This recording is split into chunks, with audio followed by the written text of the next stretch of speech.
hemos empezado a ver la serie de pilas, así que vamos a continuar rápidamente. Esperen que tengo que buscar, acá está. Entonces comparto esta pantalla. Nos habíamos quedado en el problema 9, la vez anterior. Así que vamos a retomar desde acá. Vamos a aplicar, bueno, la ecuación de Nernst que vimos la vez anterior. Y ya para continuar con esta serie y poder completar los ejercicios. Básicamente es la aplicación de la ecuación de Nernst. Entonces, bueno, vamos a ver qué dice el problema 9. Dice determinar la corrección en milivolts que debe aplicarse a la lectura de un electrodo de hidrógeno a 25 grados Celsius si el gas burbujea a través de la solución con una presión barométrica de 740 torres.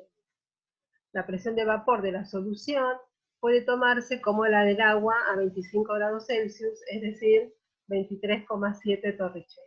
Bueno, ¿qué quiere decir este enunciado? Que parece bastante complicado. Háganse la idea de que estamos contrastando dos electrodos de hidrógeno, ¿sí? Donde uno de ellos, supónganse el de la izquierda, es el electrodo normal de hidrógeno, ¿sí? Porque está burbujeando el gas hidrógeno a 760 torricelli. Y como está a 25 grados, entonces ya sabemos que este electrodo tiene un potencial de reducción convenido de 0 volts. ¿Está bien? Mientras que en la otra celda de esta pila hay un electrodo también de hidrógeno, pero con una presión diferente a la de 760 torricelli, que sería la normal. ¿Sí? Hay una presión que es diferente, y eso hace que el potencial no sea cero. ¿Sí? Vamos a averiguar cuál sería la corrección que hay que hacer a este sistema así armado para que las dos den cero. Esa sería la idea.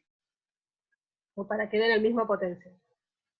Entonces, el dato que nos da el enunciado para el segundo electrodo es que la presión barométrica, que es decir, la presión o la sobrepresión que se mide respecto a la atmosférica, es de 740 torricelli. ¿Cuál es esa presión que mide el barómetro?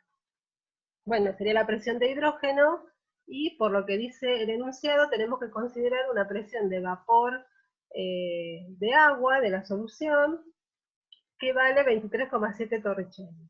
Entonces, esto que mide el equipo sería la suma de las dos presiones. Por lo tanto, para saber la presión del gas hidrógeno en este electrodo, yo tendría que restarle a 740 la presión de vapor de agua. Porque el barómetro mide todo lo que ejerce presión, ¿sí? Entonces, la diferencia entre 740 y 23,7 da 716,3 torricelli, y esta sería entonces la presión en el segundo electrodo. ¿Está bien? Esa es un poco la dificultad por ahí, una de las dificultades de este enunciado, ¿no? Era por ahí un poco complejo de entender. Pero bueno, básicamente es eso, averiguar la presión diferente de la normal en el segundo electrodo. Luego, cuando uno escribe las semireacciones, la reacción en sí es la misma, nada más que una va a corresponder a la reducción, ¿sí? A la izquierda del cátodo, perdón, en el ánodo, la oxidación, acá abajo, y en el cátodo la reducción. Pero interviene la misma reacción, ¿no? Escrita una como reducción y la otra como oxidación. Entonces, acá está escrita la pila del esquema de Yupac, donde se pone a la izquierda, ¿sí?, el electrodo normal de hidrógeno, y a la derecha el nuevo electrodo que hay que medir. Y acá se ve que las presiones del gas hidrógeno que burbujea son diferentes. Bueno, entonces ahora, cuando uno plantea, acá, no estoy maximizando, me olvidé. Cuando uno plantea la ecuación de Nernst, haciendo la diferencia de potenciales de estas dos semiceldas, En la de reducción vamos a tener que escribir la correspondiente al electrodo normal de hidrógeno. Y en la oxidación, a este electrodo, entre comillas, de hidrógeno, a una diferente presión. Entonces, cuando uno hace la diferencia, encuentra la expresión, ¿sí?, de esta pila. Fíjense que los eseritos, como están referidos al electrodo normal de hidrógeno en ambos casos, porque es el mismo tipo de construcción en cada una de las celdas, va a valer 0 en estos dos casos. Por eso no lo puse acá directamente, sino que arranco con la segunda parte de la ecuación. Bueno, entonces cuando hago la diferencia, queda que la diferencia de potencial o el FEM de la pila sería menos RT sobre 2 veces el Faraday por el logaritmo de la presión del segundo electrodo sobre la actividad de hidrógeno, ¿sí?, del segundo electrodo al cuadrado, y por la actividad del hidrógeno del primero al cuadrado sobre la presión de hidrógeno del primer electrodo, ¿no?, que está al este. Esta ya sabemos cuánto vale porque es la normal, y esta la acabamos de averiguar. Estas actividades se pueden cancelar, ya que estarían valiendo lo mismo, ¿sí? Entonces, en la ecuación se me cancela. Bueno, simplemente ahora me queda reemplazar las presiones, el número de electrones compartidos es 2 en este caso, y por lo tanto ya tenemos todos los datos para calcular esta diferencia de potencial o FEM, que va a ser 0,76 milivolts, y es la corrección que uno debería hacer a esta pila para que las dos celdas, digamos, estén, porque la diferencia entre las dos celdas valga. ¿Sí? Eso es lo que pide concretamente este problema, ¿no? O sea, ¿qué corrección debo aplicar yo en milivolts, en el equipo de medición, para que el delta E valga 0, ¿sí? Y tenga dos pilas, digamos, equivalentes, o dos semiceldas equivalentes. ¿Y por qué son distintas en principio, a pesar de que son dos de hidrógeno, dos electrodos de hidrógeno? Bueno, la diferencia es en que uno está a la presión normal y el otro no, son diferentes presiones. Eso hace que exista un delta E distinto, digamos de 0 en este caso. Bueno, a eso apuntaba este problema. No sé si me fueron siguiendo con la explicación o tienen alguna pregunta de este en particular. No se entendió. Se entendió, profe, se entendió bien. Perfecto. Entonces pasemos al problema 10. En este problema dice que combinando adecuadamente los potenciales de los electrodos plata sólida, cloruro de plata, en solución de cloruro, que puede ser ácido clorhídrico, por ejemplo, una solución ácida, y nos da el potencial 0 de esa celda, y la otra, el otro electrodo sería la conversión de plata más a plata sólida, y este es el cero correspondiente. Es posible determinar la diferencia de potencial para la reacción global de la disociación del cloruro de plata, ¿sí? Entonces tengo que armarme la pila convenientemente para que me aparezca esta reacción global, ¿sí? Ahora vemos cómo lo hacemos. Y que una vez que haga eso, determine la constante de equilibrio para esta misma disociación, ¿sí? Es decir, el producto de solubilidad. Esta es una sal que se está disolviendo, disociando en sus correspondientes iones. Y todo esto a 25 grados Celsius. Entonces, lo primero que voy a tener que plantear en este caso es cómo armar esta celda, ¿no? O sea, no me dicen quién es el cátodo ni quién es el ánodo. Por eso me plantea que la arme convenientemente, o que la combine adecuadamente. Uno podría elegir esta conformación, que yo les muestro ahora, pero podrían elegir la opuesta, o sea, invertir, ¿no? El que yo llamé ánodo, o la reacción que yo puse en el ánodo, podría estar, ustedes la podrían haber puesto en el cátodo, porque no hay, digamos, datos para eso en el enunciado. Simplemente nos dicen cuáles son las dos semi-reacciones o mi-reacciones que aparecen. Una posibilidad es esta, si ustedes eligieron la opuesta, no está mal. Entonces, fíjense lo que dice la primera parte de la izquierda en el ánodo, ¿sí?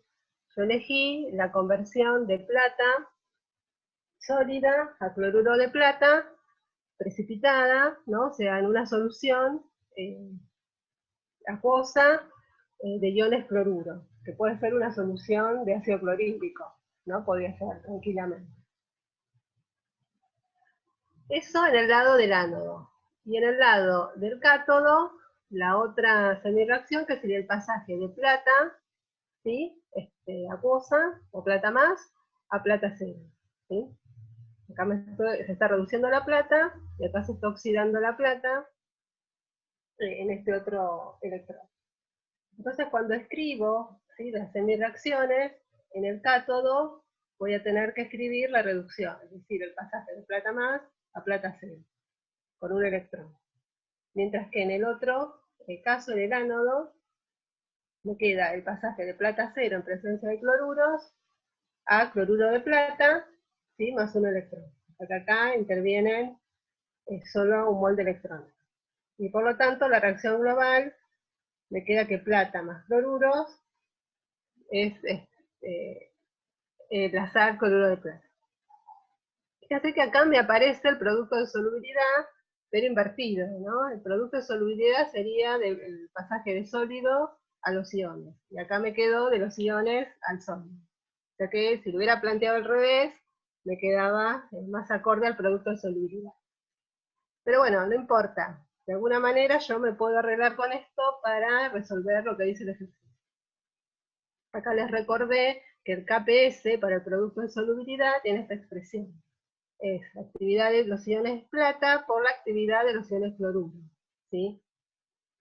Siempre que exista equilibrio puedo plantear este producto de solubilidad KPS, ¿está bien?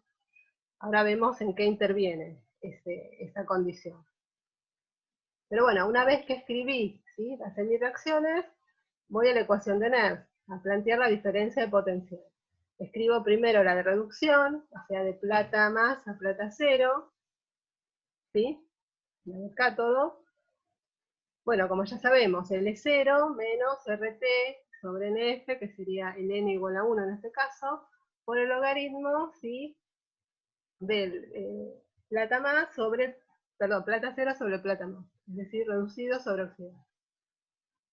Y en el otro, para la reacción de oxidación, escribo también la ecuación correspondiente, ¿sí? En este caso, el pasaje de cloruro de plata a plata cero.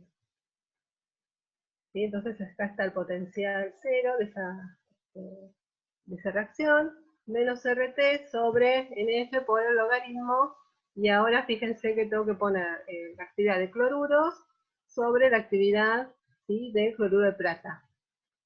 Porque acuérdense que siempre escribimos la ecuación de Nernst para la correspondiente semireacción de manera de poner la especie reducida sobre el oxidado.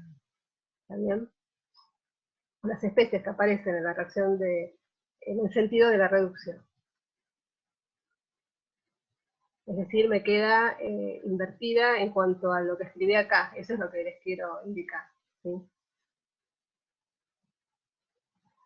Bueno, entonces cuando hago la diferencia, ¿sí?, resto los potenciales cero, que los tengo de dato, y me queda RT sobre F, porque N es 1, por el logaritmo. Fíjense que las actividades de los sólidos es 1, o sea que esta actividad va a valer 1, y esta de acá abajo también, por lo tanto me queda que la actividad de plata más y la actividad de cloruro menos en el denominador, ¿sí? Me queda el producto de esas actividades, y por lo tanto me parece el KPS. Como todos los otros datos, ¿sí?, de la ecuación ya los conozco, salvo uno. A ver, este delta E sería la diferencia o la FEM de la pila. ¿Cuánto debería valer en este caso? Les pregunto.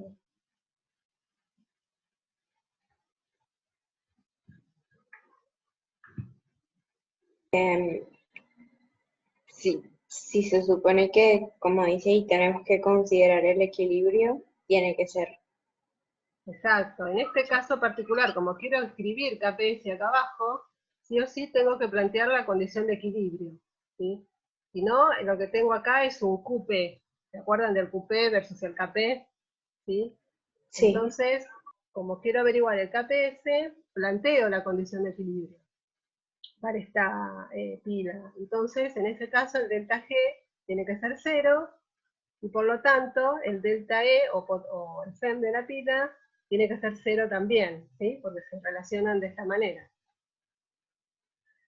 Entonces ya está, al poner el 0 acá, puedo despejar, ¿sí?, de esta ecuación el KPS, ¿no? Porque me quedaría delta E cerito, porque lo paso para la derecha, perdón, para la izquierda, igual a RT sobre F por el logaritmo de KPS. Que directamente pongo KPS, ¿sí?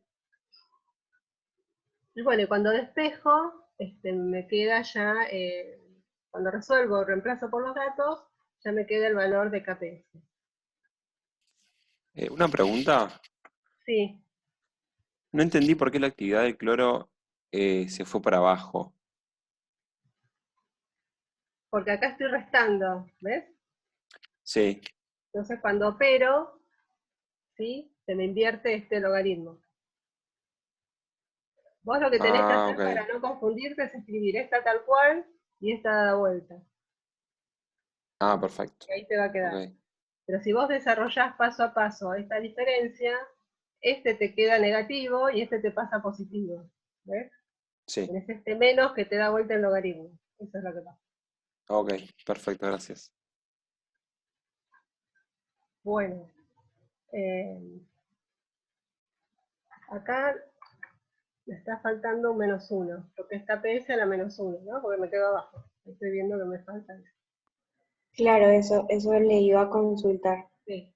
Sí, como, o sea, sí, no sé, pensé capaz que había restado, o sea, como separado la resta de los logaritmos. No, O sea, queda a la -1 porque vimos que está en el denominador, ¿no? Del KPS. claro, sí. Ahí está. Bueno, y entonces de esta manera ya tienen, digamos, el valor de KPS, que es lo que pide el problema. Pero bueno, si no planteaban la ecuación de equilibrio, no iban a tener un valor para este delta E acá adelante, ¿sí? Ese era un poco también el objetivo del problema, que se den cuenta, ¿no?, de este valor particular de la FEM en este caso. Bueno, ¿alguna otra pregunta de este problema?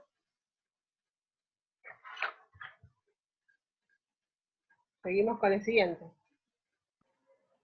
Sí, El problema 11 nos plantea ya un esquema de pila, ¿sí? Tenemos una pila que tiene una solución de bromuro de ácido bromhídrico, ¿sí?, acuoso, con un hidrógeno gaseoso burbujeante, ¿sí? Eso es lo que plantea este lado de la pila, la izquierda. Y este es el electrodo metálico, ¿sí?, que está en contacto con esta fase acuosa y gaseosa. Bueno, del otro lado tendría un bromuro de plata, una solución saturada, ¿no?, de bromuro de plata, en contacto con plata cero, ¿sí? Bien. Entonces me dice que todo esto está a 25 grados Celsius y la molaridad del ácido bromídico es 0,1 el mol por kilo. La FEM de esta construcción, así planteada, es 0,2 voltios. Y tengo que hallar el coeficiente de actividad estequiométrico del ácido bromhídrico acuoso, de esta especie, en este lado de la pila, ¿sí? Con este valor de molaridad, 0,1. Es decir, tengo que hallar gamma más menos para este electrolito, que es el ácido bromhídrico. Ustedes tienen que leer bien, por supuesto, los enunciados y darse cuenta a qué apunta el ejercicio. En este caso particular, el objetivo es hallar el gamma más menos. Y el electrolito en cuestión es este. Además, me da el E0, ¿sí?, para una de las semiceldas, ¿sí?, de la reducción, que vale para el pasaje de plata, de plata más a plata 0.073 volts. Bueno, entonces con la pita así armada, yo ya tengo datos para escribir las semireacciones. Fíjense que en el cátodo, lo que se está reduciendo es plata más, que está metida en el bromuro de plata, a plata 0. Y me sobran los bromuros por este lado. Y en el otro lado de la pila, el lado de la izquierda, donde está la oxidación, tengo el electrodo, el hidrógeno gaseoso que pasa a protón. ¿Sí? Y por lo tanto, cuando sumo, me quedan los 2 bromuros de plata, más los 2 moles de hidrógeno gaseoso, que pasan a 2 moles de plata 0, más los 2 bromuros, y los 2 hidrógenos. Como esta interviene un electrón en la reacción de reducción, tengo que multiplicar por 2 toda mi reacción. Eso para balancear los electrones. Entonces empiezan a aparecer 2, ¿no? Todos estos subíndices 2, los coeficientes estequiométricos 2 por todos lados. Bueno, entonces, con esto a mano ya puedo escribir, ¿sí?, las semireacciones y las ecuaciones de Nernst correspondientes. Entonces, en el caso ¿sí?, de la reducción, sería la primera, acá está el planteo, que el potencial de esa reducción, de plata más a plata menos, a plata 0, perdón, es el E0 de esa reducción, menos RT sobre 2F, porque ya vimos que interviene globalmente 2 electrones, por el logaritmo de las especies, ¿sí?, que se reducen, en este caso, sobre la especie oxidada. ¿Sí? En este caso la especie oxidada es la sal de bromuro de plata. Las especies reducidas, o las que están del lado de la reducción, en la reacción, es plata 0 y bromuro. ¿Sí? O sea, todo lo que aparece como producto acá de reducción lo tengo que poner en la ecuación de Nernst, en el numerador. Y lo mismo para los reactivos en el denominador. Ahora vamos a la otra ecuación, que es, bueno, el electrodo de hidrógeno, que es igual al E0, ¿no?, de hidrógeno más a hidrógeno 0, menos RT sobre NF, acá iría un 2 también, por el logaritmo de la presión del hidrógeno sobre la actividad de protón, ¿sí?, al cuadrado. Fíjense que en este caso, en el numerador estoy poniendo la especie gaseosa, ¿sí?, que es la especie reducida. Mientras que la oxidada la pongo en el denominador. Siempre es especie reducida sobre especie oxidada. Y luego hago la suma. Por lo tanto, perdón, la resta. Y por lo tanto, dentro del logaritmo, que es por ahí lo difícil de llegar a plantear bien, me queda en el numerador el producto de la actividad de bromuro por la actividad de plata 0, que en realidad acá no está, porque vale 1 esta actividad de plata 0, como ya dijimos, para los compuestos puros, y me aparece la actividad de protón, ¿sí?, que corresponde acá al denominador de la oxidación. Mientras que en el denominador me quedaría la actividad de la sal de bromuro, que también vale 1 y por eso no aparece acá abajo, pero sí me sobrevive la presión, ¿sí?, del hidrógeno en la reacción de oxidación. ¿Está bien? ¿Me fueron siguiendo con esa, digamos, con el resultado de este logaritmo, cuando hago esta diferencia entre estas dos ecuaciones? Fíjense que estoy restando 2 ecuaciones, ¿no?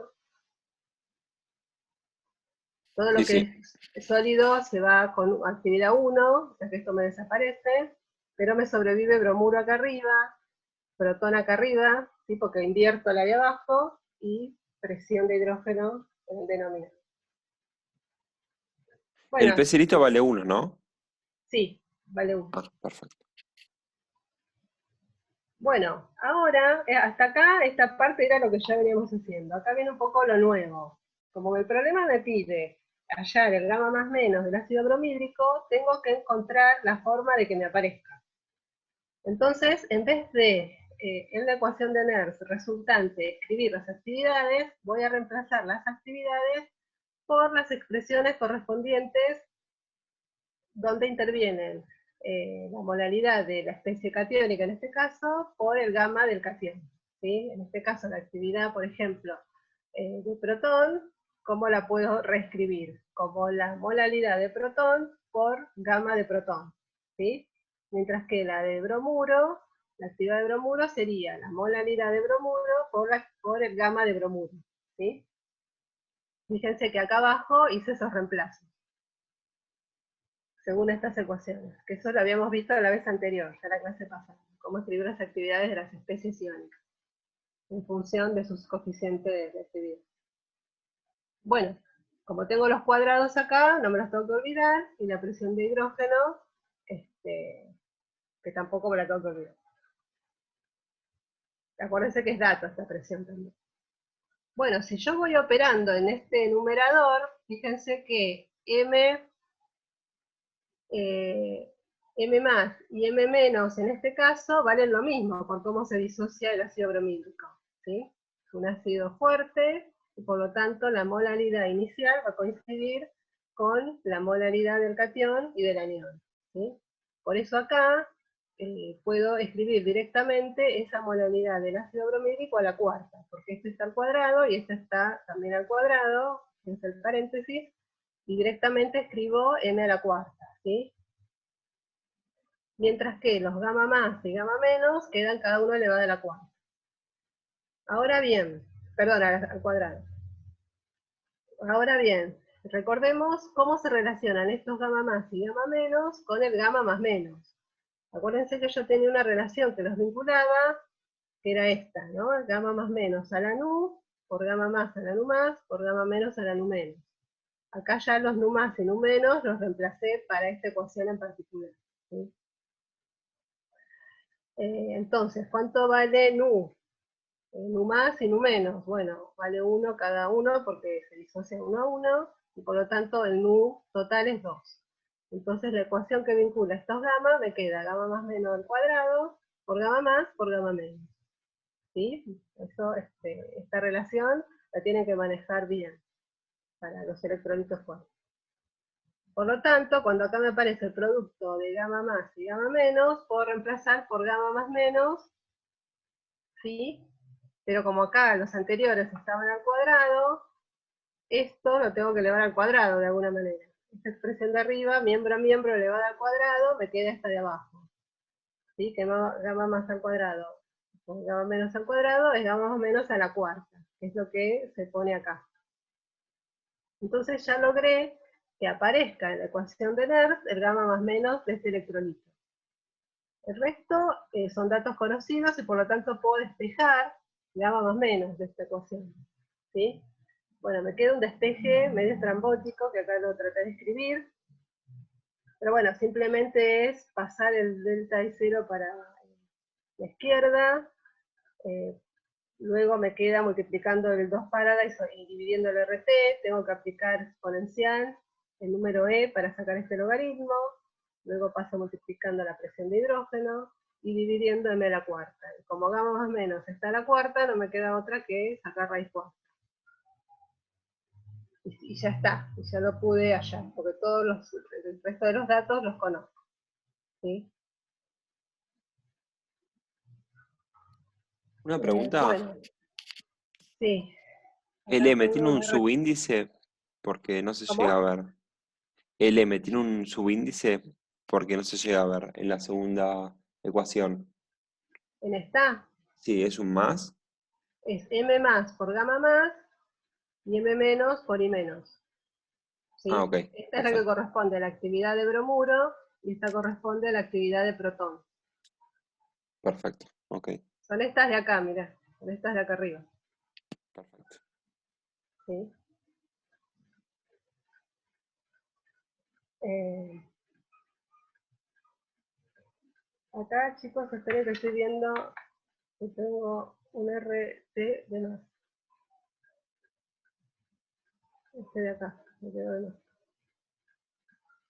Ops, se me fue toda la ecuación. A ver si me lo deja borrar. Ahí. Acá es como si tuviera un 1. ¿Sí?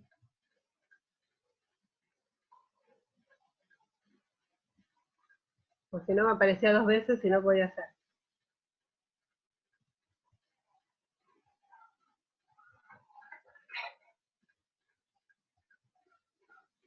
Bueno, esta es un poco la estrategia que viene bien al trabajar con pilas porque me permite hallar valores de los electrolitos que intervienen en la semireacción, ¿sí? En alguna de las celdas de la pila. Ese es un poco el objetivo, ¿no?, de estos problemas. Ustedes acostumbren a ubicar el electrolito en alguna de las dos semireacciones o hemireacciones y ubiquen dónde pueden reemplazar la actividad de ese electrolito por su molaridad y coeficiente de actividad, y entonces lo meten a la fuerza en la ecuación de Nernst y lo pueden despejar de ahí mismo. Esa es un poco la riqueza también de trabajar con estos sistemas de electrolitos y de pilas. Es una estrategia para hallar estos valores de gamma más menos de forma experimental. Y ese es un poco el objetivo de estos ejercicios. Ustedes tomen manejo de esto.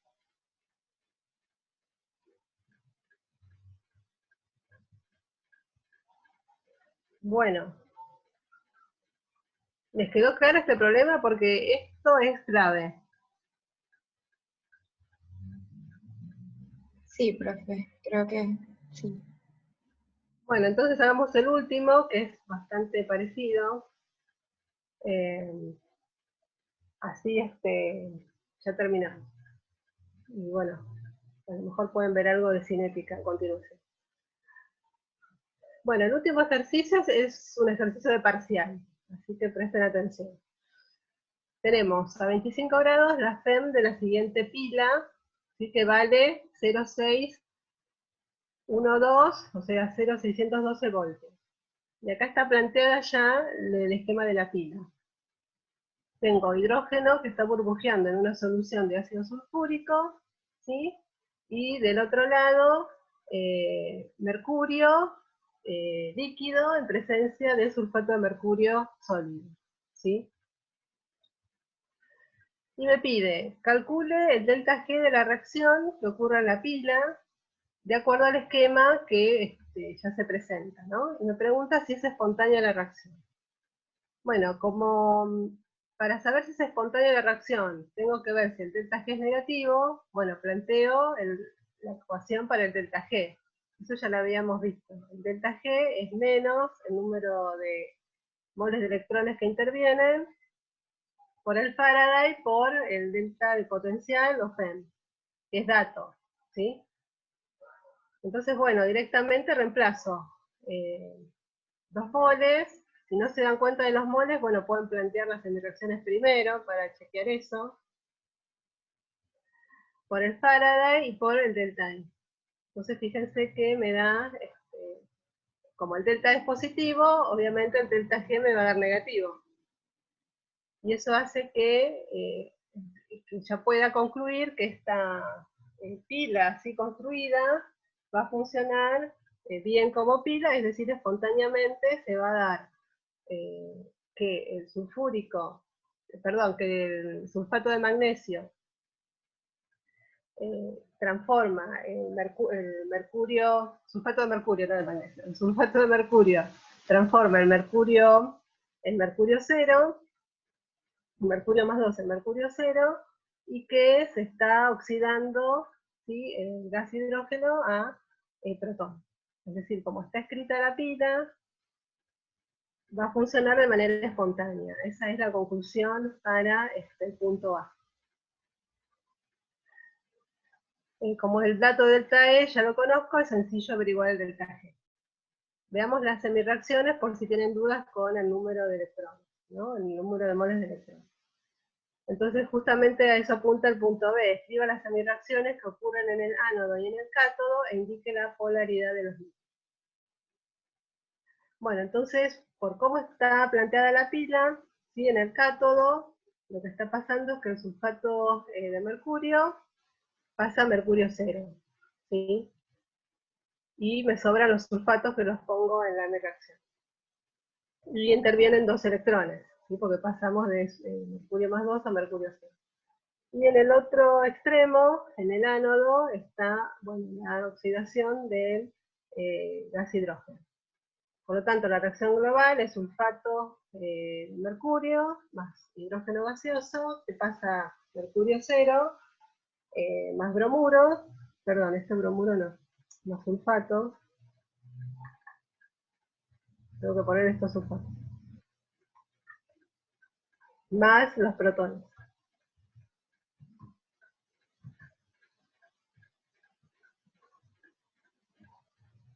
Me falta un 2 acá.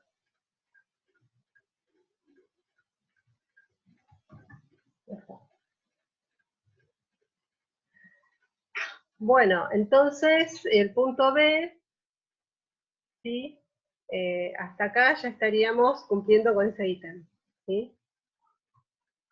Cuando habla de la polaridad, bueno, simplemente decir que el cátodo tiene una polaridad positiva y el ánodo negativa, que ustedes ya lo saben por cómo está construida o cómo funciona la pila.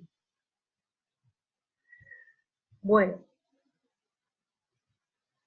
vamos entonces al punto C. Determina el coeficiente iónico medio y la actividad del ácido sulfúrico, ¿sí? Que aparece en la pila, en una de las semireacciones, y sabiendo que el ácido sulfúrico tiene una molaridad de 4 molares. Bueno, entonces, en este caso, lo que tenemos que averiguar es el gamma más menos y la actividad del ácido sulfúrico, ¿sí?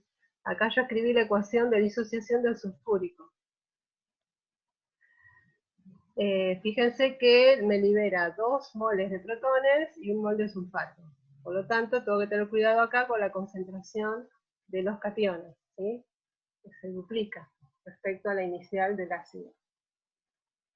Bueno, entonces, como siempre, se plantean las dos reacciones, empezando por la reducción. Entonces tengo el pasaje de sulfato de magnesio cerito, y me quedan en el logaritmo de esta ecuación la actividad de mercurio 0 por la actividad de sulfato sobre la actividad del sulfato de mercurio, ¿sí? Estas actividades de mercurio 0 y de sulfato van a valer 1, ¿sí? Entonces me va a sobrevivir solo lo del sulfato. Catión, de anión, sulfato menos 2. Y en la otra semireacción, que es la del hidrógeno, bueno, ya la escribimos varias veces, queda en presión de hidrógeno sobre la actividad de protón al cuadrado. Entonces, cuando hago la diferencia, en el logaritmo me va a quedar actividad de sulfato por actividad de protón al cuadrado sobre la presión de hidrógeno. Y acá, nuevamente, como hicimos en el ejercicio anterior, tengo que reemplazar las actividades de los iones por sus correspondientes molaridades y coeficiente de anión y de catión. Fíjense que en el primer paréntesis hice ese reemplazo para el sulfato. Puse molaridad del anión por gamma menos del anión. Del lado del protón puse molaridad del protón por gamma del protón, gamma más, al cuadrado. Bueno, ahora, ¿cómo vinculo esto con gamma más menos? De vuelta, una vez conocida cómo se disocia este electrolito, averiguo qué relación hay entre el gamma más menos y gamma más y gamma menos. ¿Qué pasa en el caso del ácido sulfúrico? Bueno, gamma más vale 2, gamma menos vale 1, y por lo tanto gamma a secas vale 3. ¿Sí? Entonces, gamma más menos a la nu es gamma más menos a la 3, al cubo. Eso va a ser igual a gamma más al cuadrado por gamma menos, ¿sí? Entonces fíjense que este mismo producto de gamma más al cuadrado por gamma menos es lo que me aparece en el numerador de la ecuación de global, ¿sí? Entonces directamente, donde me aparece gamma menos por gamma más al cuadrado, escribo gamma más menos al cubo, ¿sí? Y acá lo ven mejor. Gamma más menos al cubo. Y cuando reemplazo las molaridades de la anión y catión, ¿qué tengo que tener en cuenta? Bueno, que la molaridad de protón es 2 veces la molaridad del ácido. Y la molaridad de sulfato es 1 vez la del ácido, que es lo mismo. Entonces me queda 4 por m cubo, ¿sí? Cuando hago los reemplazos. Cuando hago el producto de m más por m menos. Bueno, y como hicimos en la ecuación anterior, ya puedo despejar de esta ecuación, ¿sí?, el gamma más menos, porque delta E o FEM ya lo tengo de dato en el enunciado, los E0 los conozco, y simplemente despejo. Y acá está el valor. Bueno, este tipo de reemplazo es lo que tienen que manejar bien para poder resolver este tipo de problemas, ¿sí? Y darse cuenta de cómo, midiendo la FEM de una pila, yo puedo averiguar los coeficientes iónicos medios de los electrolitos de interés. En este caso era el ácido sulfúrico que quedaba en mi reacción de reducción, ¿sí? Bueno, y además el ejercicio me pide la actividad, ¿sí?, del ácido sulfúrico. ¿Está bien? Entonces, una de las ecuaciones que podemos usar es la que vincula la actividad del electrolito con su gamma más menos, con su nu más menos y con la molaridad del electrolito en sí. ¿Sí? Esta la vimos la vez anterior. Es una de las formas. Ustedes podrían también averiguarla con el producto de A más y de A menos. Esa sería otra forma, que también estaría bien.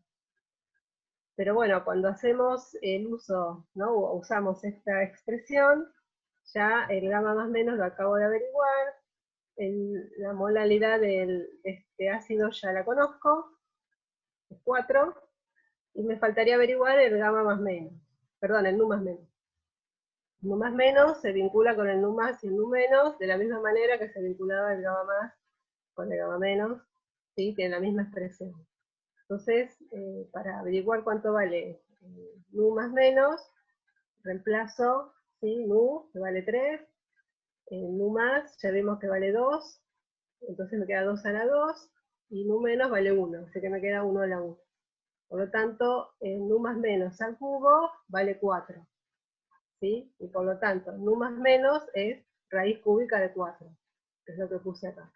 ¿Está bien? Se lo despejé de esta ecuación. Bueno, entonces hago el producto y ya obtengo el valor de la actividad del ácido sulfúrico en este lado de la pila, ¿sí? Acá. Bueno, y ahí terminó el problema, porque ya era el ítem C y nada más. Bueno, ¿me fueron siguiendo con esta deducción? Sí, Sí, sí, sí, sí. perfecto. Voy Sí, a sí. dejarme compartir. Fíjense que tienen una mecánica de resolución similar los problemas, ¿sí? Por eso es importante que practiquen mucho esto de plantear las semireacciones y las ecuaciones de Nernst.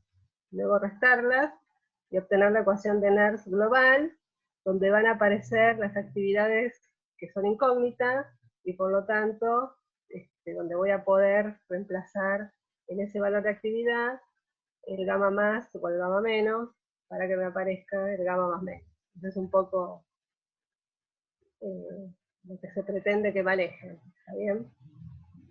Pero bueno, al margen de la mecánica, también que interpreten cómo estas pilas me llevan a obtener estos valores de coeficientes de electrolitos, que bueno, son los que me interesa, ¿no?, conocer. O sea, a partir de una medición experimental puedo averiguar un valor tan complejo y que tiene tanta, ¿no?, significancia en el comportamiento de estas soluciones a través, ¿no?, del planteo de la ecuación de Nernst. Bueno,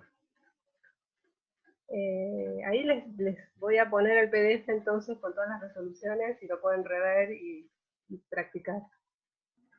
No sé si está Gracias. Edith por ahí, alguna de las chicas. Hola Silvia, sigo yo ahora con cinética. Ah, Unice, genial. ¿Cómo va? Bueno, hoy es repartido, miti. Sí, sí, bien para entretenerse después. Bueno, así no se aburren con el mismo tema. Bueno, listo, entonces. Bueno, Te dejo ahí el mando. sí, dale. Luego. Chau, chau. Bueno, vamos a empezar con la serie de cinética. Por acá. Bueno, ¿se ve bien ahí la presentación? Espero que me corro todos los carteles. Sí, profesor. Porque tengo las caritas ahí. Bueno, vamos a saltar un par de problemas que les van a quedar a ustedes porque son muy sencillos y porque también con los que vamos a hacer ustedes los van a poder resolver solos. Así que vamos a empezar por el 3.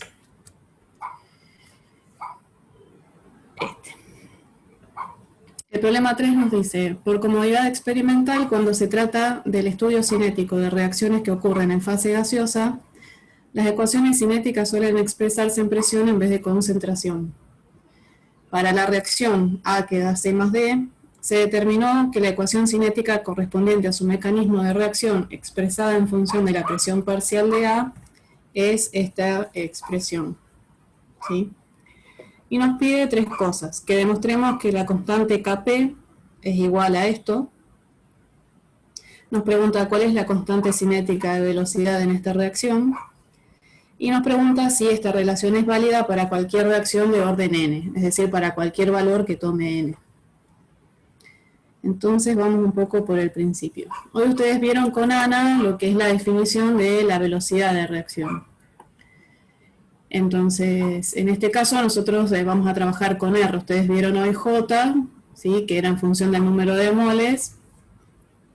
Y cuando, digamos, la dividían por el volumen en el cual estaba ocurriendo esa reacción, llegaban a la expresión de R que queda en función de las concentraciones.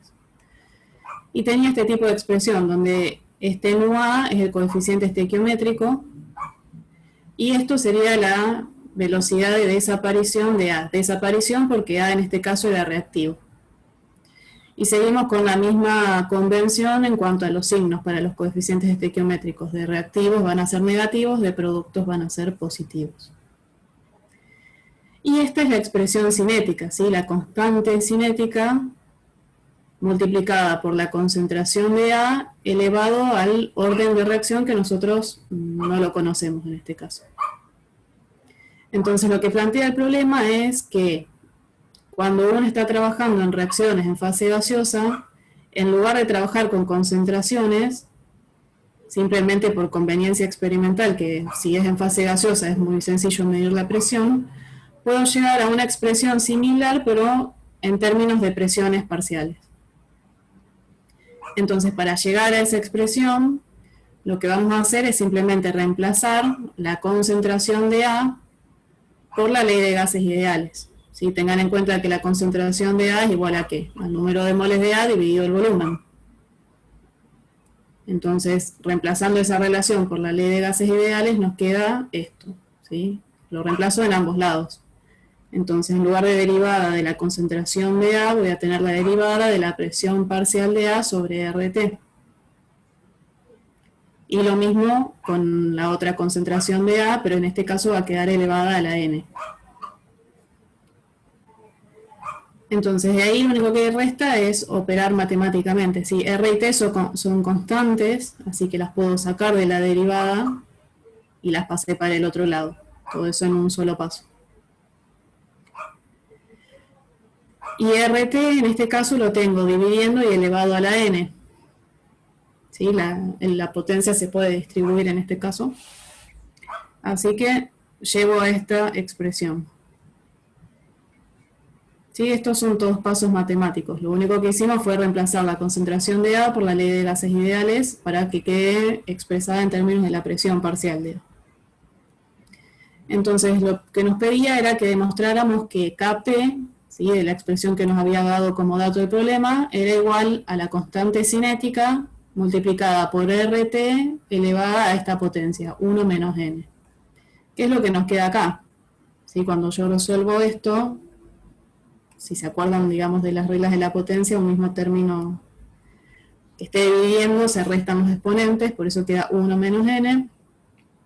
Y esta es la constante cinética, es decir, que si yo agrupo estos dos términos que están marcados en rojo, llego a la definición de Kp, que me daba el enunciado. Es decir, que ahí estaría demostrado. Ahora, ¿cuál es la constante cinética? ¿Es esta o es Kp?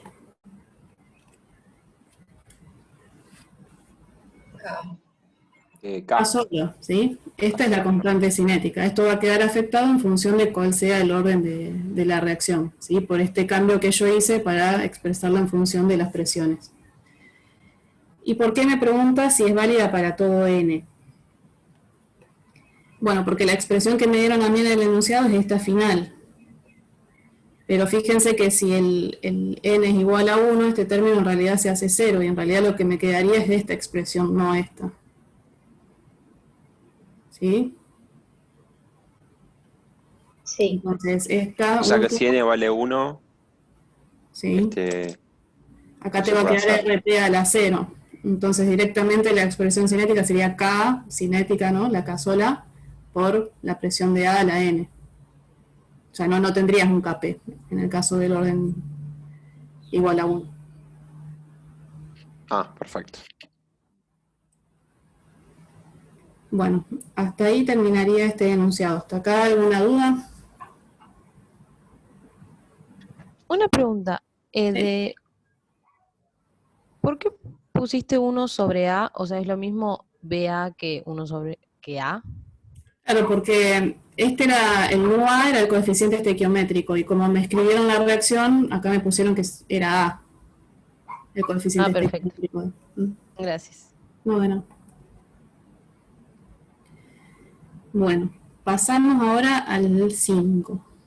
Tienen todos los pasos resueltos, no tiene nada, digamos, es para que trabajen un poco con las definiciones de R y J, pero tiene un solo inciso que pregunta sobre la cantidad de moléculas que reaccionaron, que bueno, tienen una cuestión ahí para que se acuerden del número de Avogadro, pero como está todo resuelto paso por paso y no tiene ninguna complejidad, prefiero que sigamos con los otros.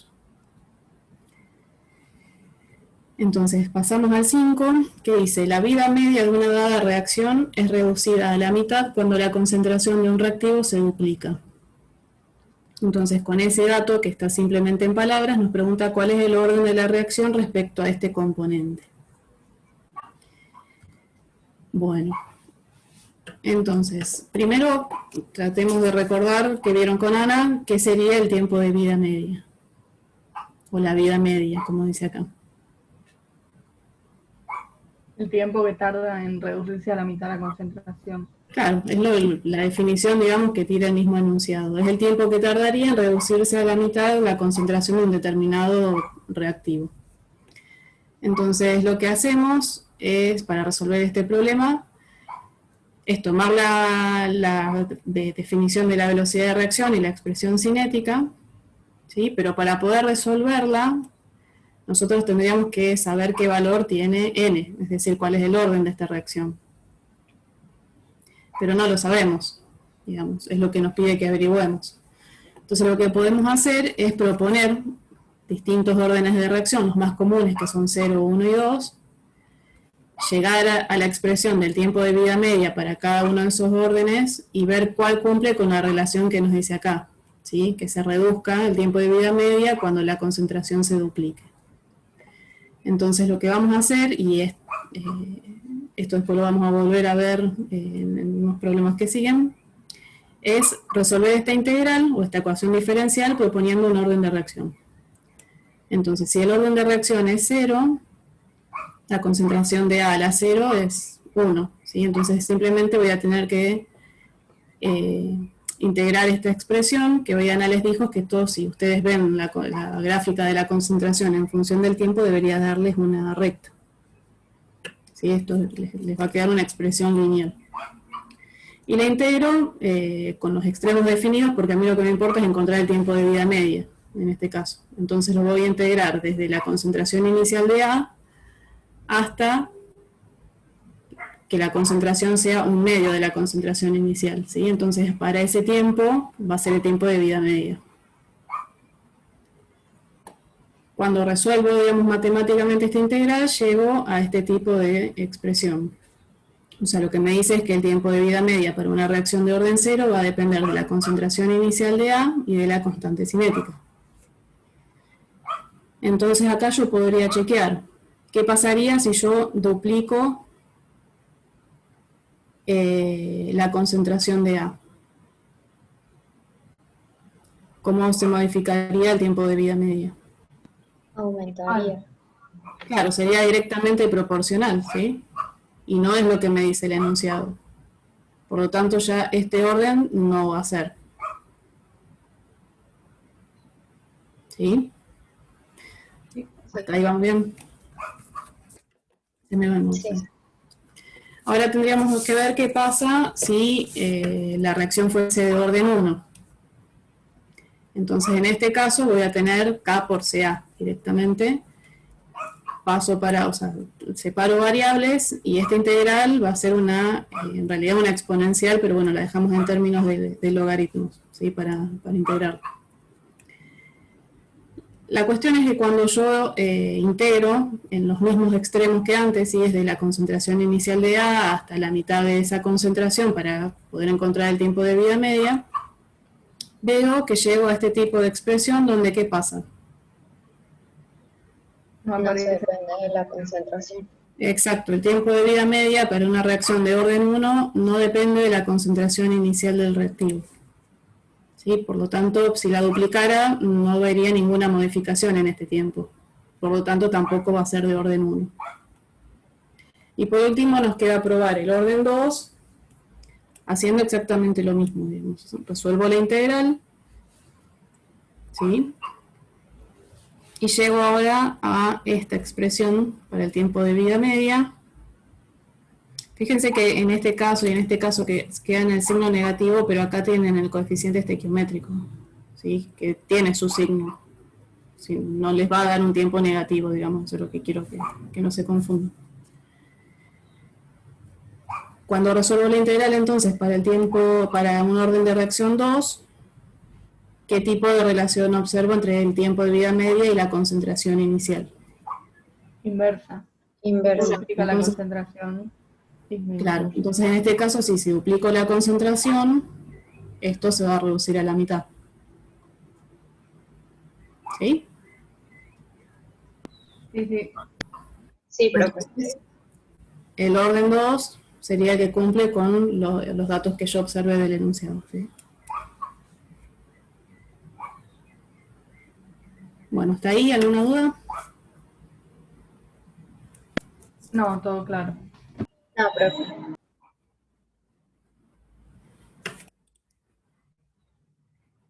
Bueno, veamos este.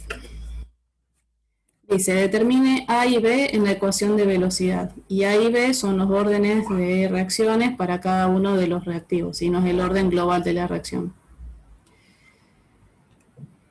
Entonces, nos dan una tabla de datos donde, ¿qué tenemos como dato? Tengo valores, ¿sí? De la velocidad de desaparición de A para distintas concentraciones iniciales de los dos reactivos, de A y de B.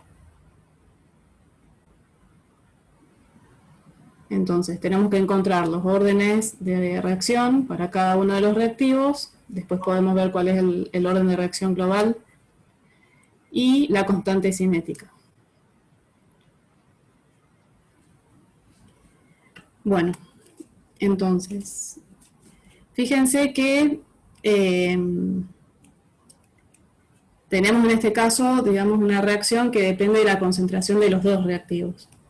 Pero si uno mira la tabla, ve que para algún par de valores, la concentración de uno de los reactivos se mantuvo constante. Por ejemplo, en este caso, la concentración de A fue la misma en los dos ensayos. Lo que hice fue cambiar la concentración de B.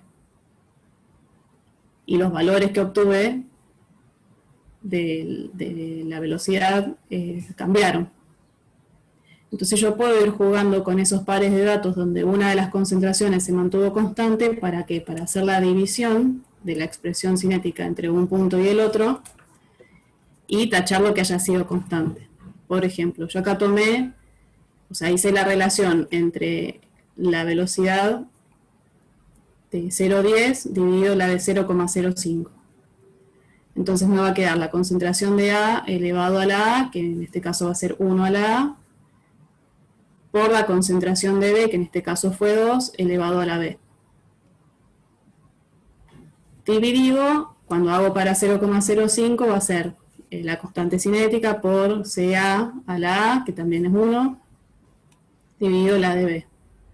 Entonces la constante cinética es la misma, se cancelan, y en este caso esto también se me va a cancelar, porque la concentración era el mismo valor.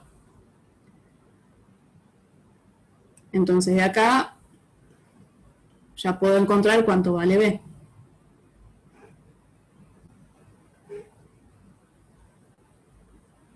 ¿Sí? Es jugar un poco con los datos, en este caso. Me faltaría ahora encontrar A. Entonces tendría que hacer lo mismo. Para encontrar A yo tendría que buscar qué valores de la tabla puedo combinar para que B se me cancele, o sea que la concentración de B sea la misma. Entonces puedo tomar este valor, ¿sí?, de velocidad de 0,05, donde la concentración de B vale 1 y la de A1, con este otro, donde la concentración de B vale 1. O podría haber tomado este y este, ¿sí?, los que tengan la misma concentración de B para que se me cancelen y solamente me quede la concentración de A elevado al exponente y poder encontrar cuánto vale. ¿Hasta ahí vamos bien? Sí. Sí, profe. Bueno, entonces, ahora ya encontré los órdenes de reacción parciales para A y para B. ¿Y cuál sería el orden global de la reacción? 3. 3. ¿Sí? Va a ser la suma de los parciales. Bueno, lo último que faltaba averiguar era la constante cinética.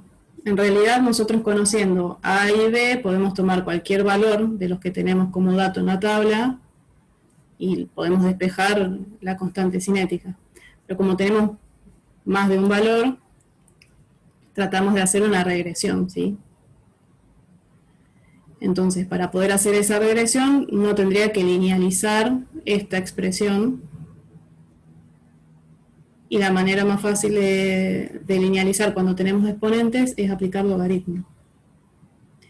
Entonces, si yo aplico logaritmo a ambos lados de esta ecuación, voy a tener el logaritmo de la velocidad de desaparición de A, que es lo que tengo acá, igual al logaritmo de K, más el logaritmo, y esto lo dejo todo junto. Entonces acá lo que tengo es la ecuación de una recta, donde esto va a ser la ordenada al origen, y la pendiente serían acá o sea, esto se podría desarrollar, pero como ya los encontramos, no lo despejé, digamos, solamente me concentré en la ordenada al origen. Lo único que tendríamos que resolver es este producto con los datos de la tabla. Ahora que sabemos cuánto vale A y cuánto vale B. Entonces sería agregar acá una fila más donde yo tenga CA al cuadrado por CB. Con los datos de la tabla resuelvo todo eso y grafico el logaritmo de cada uno de estos valores respecto al logaritmo de esa productoria de las concentraciones. Y me quedo con la ordenada del origen para encontrar la constante cinética. Entonces, ¿qué unidades va a tener la constante? Bueno, la velocidad de reacción, como les dijo Ana, siempre va a tener unidades de concentración en función del tiempo. ¿Sí? Porque lo que yo estoy midiendo es precisamente eso. Entonces, las unidades va a depender del orden global de la reacción. Fíjense que acá habíamos dicho que el orden global era 3. Es decir, que yo voy a tener unidades por la productoria, digamos, de las concentraciones elevada a cada potencia, unidad de concentración al cubo. Entonces, la constante cinética va a tener que tener unidades de concentración a la menos 2, que es este litro cuadrado por mol a la menos 2, para que se me cancelen y quede solamente una unidad de concentración, y unidad de tiempo la menos 1.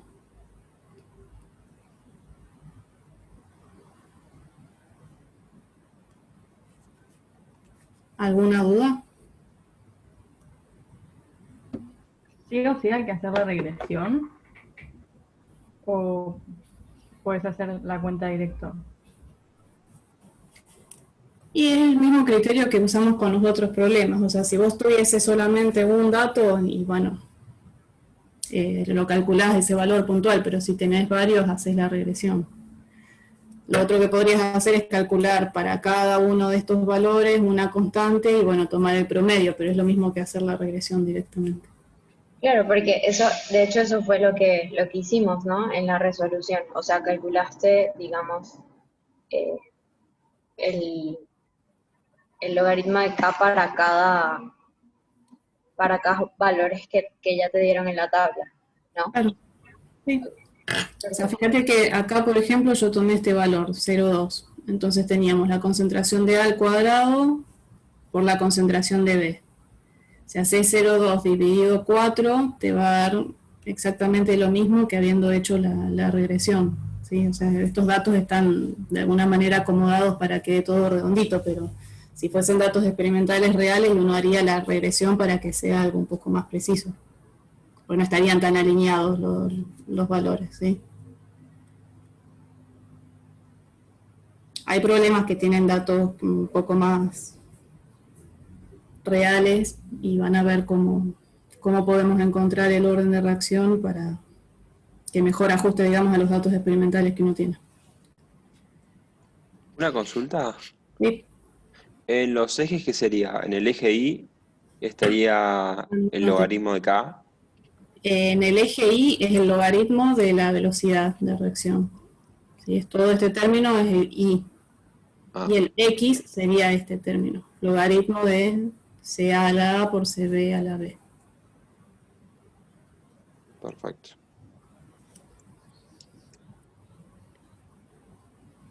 Bueno, pasemos al 7. Dice, considere, a ver qué voy a dar la hora, por las dudas. Ahí. Considere la reacción de descomposición en fase gaseosa ciclopenteno que da ciclopentadieno más hidrógeno. ¿Cómo se relaciona la variación de la presión total en función del tiempo con la variación de la presión parcial del ciclopenteno en función del tiempo? Si la reacción es de primer orden, ¿qué unidades tiene la constante cinética? Y por último, deduzca la expresión de la velocidad de descomposición del ciclopenteno en función de la presión del ciclopenteno e integre. Bueno, vayamos por partes.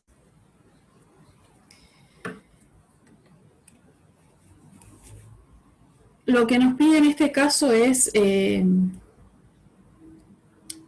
lo primero que nos pregunta, digamos, es cómo se relaciona la variación de la presión total del sistema con la presión parcial del ciclopenteno, ¿sí? Nosotros en el primer problema que vimos habíamos hablado de que podíamos expresar la velocidad de reacción en términos de presiones parciales, en lugar de concentraciones, por una cuestión de práctica, ¿sí? Y en este caso lo que nos dicen es, bueno, no la quiero, o sea, no quiero saber cuál es la relación entre esa presión parcial del reactivo y cómo se va modificando en el tiempo, pero midiendo la presión total del sistema.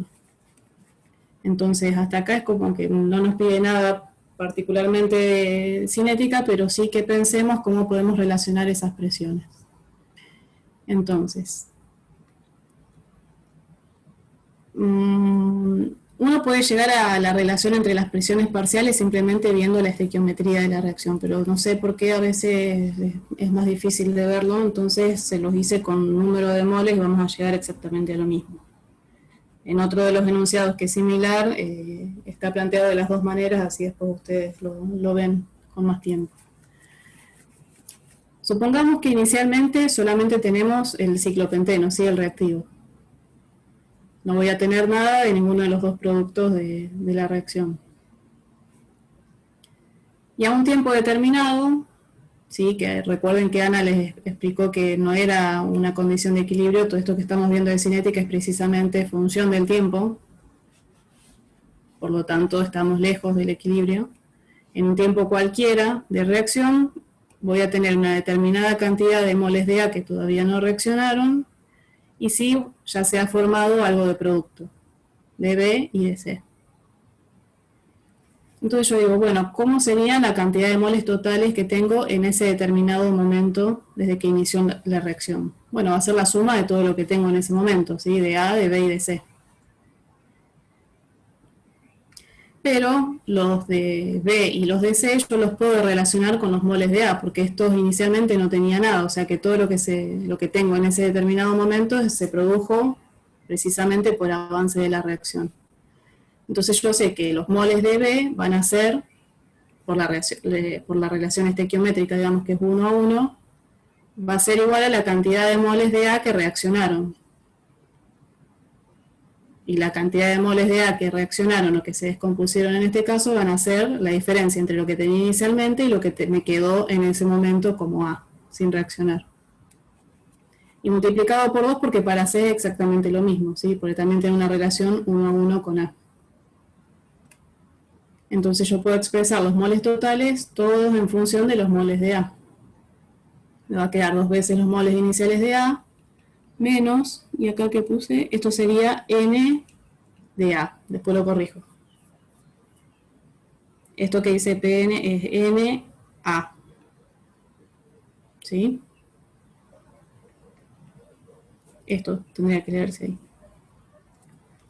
Entonces, bueno, calculo cuál sería la presión total del sistema por la ley de gases ideales. Y en lugar de hablar de moles totales, los pongo en funciones de los moles de A. 2 veces los moles iniciales de A menos lo que queda de A en ese momento, por RT sobre B. Aparte, yo puedo calcular la presión parcial de A como los moles de A por RT sobre B. Estas dos van a modificarse en función del tiempo, ¿sí? Porque la reacción está ocurriendo. Entonces voy a hacer la derivada de la presión total en función del tiempo. ¿Y qué pasa acá?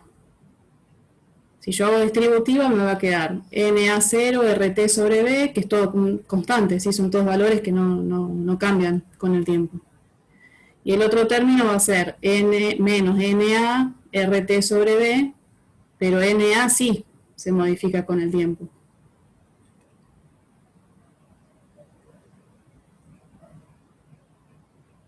¿Sí? Sí, sí.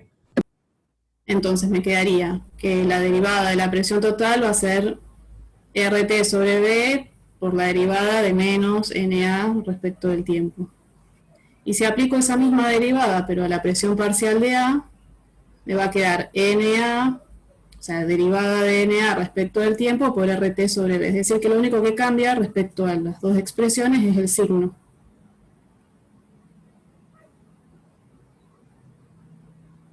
¿Sí? Entonces la relación va a ser esta.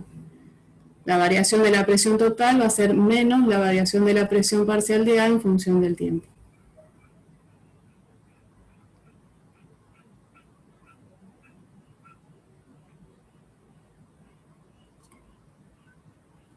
¿Les quedó claro todos esos pasitos?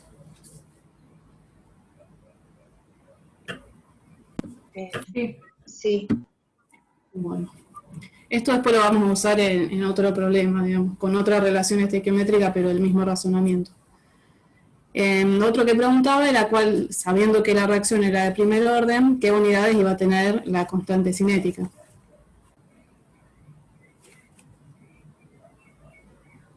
Bueno, si la reacción es de primer orden, habíamos dicho que este término era 1, entonces, ¿qué unidades va a tener que tener la constante? Inversa del tiempo. 1 sobre tiempo, ¿sí?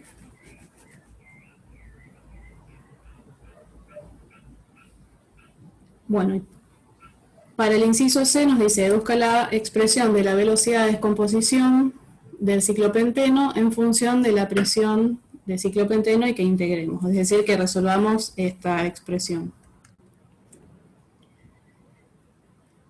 Entonces ya sabemos que el orden es 1 porque nos lo dijeron en el enunciado, podemos resolver esta integral.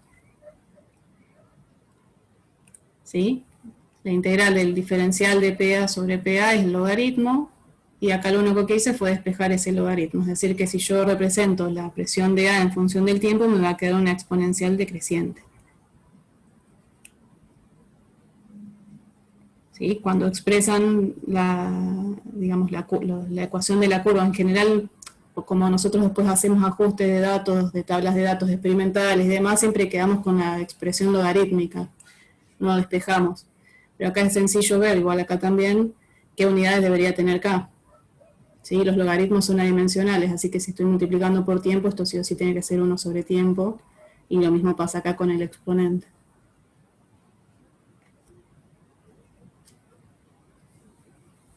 Bueno, ¿hasta acá alguna duda? No, por ahora no. No, profe, creo que no.